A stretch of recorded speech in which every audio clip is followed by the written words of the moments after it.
আজকে আমি রূপচাঁদ মাছের রেসিপি করে দেখাচ্ছি।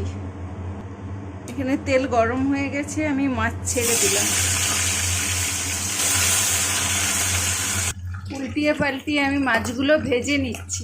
ওই তেলের মধ্যে আমি কালো জিরা ফোড়নটা দিয়ে দিলাম, কেটে রাখা টমেটো, আলু, কাঁচা লঙ্কাটা দিয়ে দিলাম।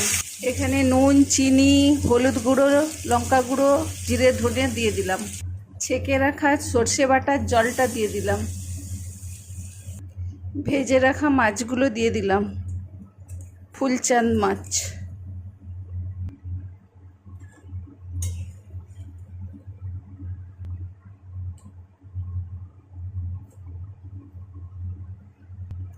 ধনেপাতা দিলেই আমার রেডি ফুলচাঁদ মাছের রেসিপি।